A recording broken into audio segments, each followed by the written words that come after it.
রাধে রাধে বন্ধুরা, সকলকে জানাই লাড্ডু গোপাল চ্যানেলে আরও একটি নতুন ভিডিওতে অনেক স্বাগত। আজকে এই ভিডিওর মাধ্যমে আলোচনা করতে চলেছি যে গোপালের মূর্তি কি আমাদের কাউকে উপহার হিসেবে দেওয়া উচিত, বা আদেও যারা দিচ্ছে উপহার গোপালের মূর্তি তারা কি ঠিক করছে। তো আমরা দেখি অনেক অনুষ্ঠানে এমন অনেকেই আছে যে যারা সেই অনুষ্ঠান যারা করছে তাদেরকে গোপালের মূর্তি বা বিগ্রহ উপহার হিসেবে দিয়ে থাকে।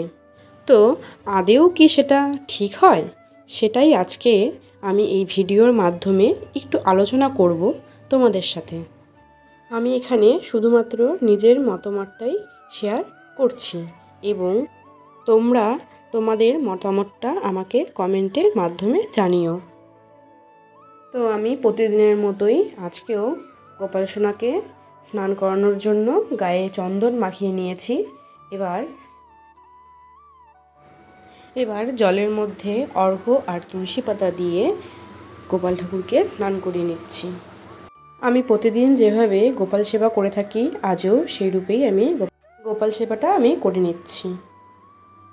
তো যেটা বলছিলাম, প্রথমে যেটা দেখি আমরা অনেকেই আছে গোপালকে উপহার হিসেবে দেয়, বিশেষ করে কারো বিয়ের অনুষ্ঠান হলে তাদের উপহার হিসেবে দেয়। তো আদেও কি সেটা ঠিক হয়? গোপালকে কি আমাদের কাউকে উপহার হিসেবে দেওয়া উচিত? তো প্রথমে বলি দেওয়া উচিত তখনই যখন সেই মানুষটা, মানে যাকে আমরা উপহারটা দিচ্ছি, সেই মানুষটা গোপালকে সেবা দিতে পারবে ঠিকঠাকভাবে। এবার যাদের আমরা উপহারটা দিচ্ছি, যাকে আমরা উপহারটা দিচ্ছি, সেই উপহারটা নিয়ে গোপালকে বাকি উপহারের মতো বাড়ির কোনো শোকেস বা আলমারিতে রেখে দিল, তাহলে তো হবে না। গোপালকে নিয়মিত সেবা করতে হবে, তাকে মানতে হবে। তো গোপালের মূর্তি বা বিগ্রহ তাকেই দেওয়া উচিত যারা ঠিকঠাক মতো গোপাল সেবা করতে পারবে বা যারা মন থেকে গোপালকে চেয়ে থাকে। সেসব জেনেই আমাদের গোপালের মূর্তি বা বিগ্রহ কাউকে গিফট হিসেবে বা উপহার হিসেবে দেওয়া উচিত। এটাই ছিল আমার মতামত। এবার আপনাদের কি মনে হয় সেটা আমাকে প্লিজ কমেন্ট বক্সে জানাবেন। তো এই ছিল আমার আজকের ভিডিও। আজকের এই ভিডিওটি তোমাদের যদি ভালো লেগে থাকে তাহলে অবশ্যই লাইক, কমেন্ট অ্যান্ড শেয়ার করবে। আমার আগের ভিডিওতে একটি দিদিভাই আমাকে কমেন্ট করেছে যে তোমার গোপাল ঠাকুরটি খুব সুন্দর।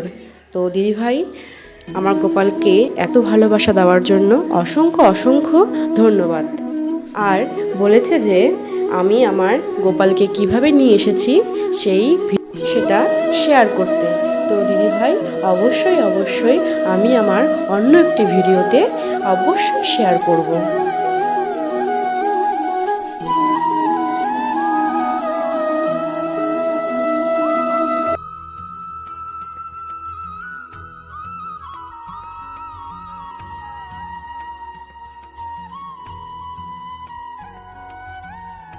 আজকের মতো ভিডিওটি এখানেই শেষ করলাম।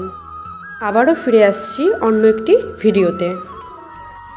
সবাই ভালো থাকুন এবং সুস্থ থাকুন।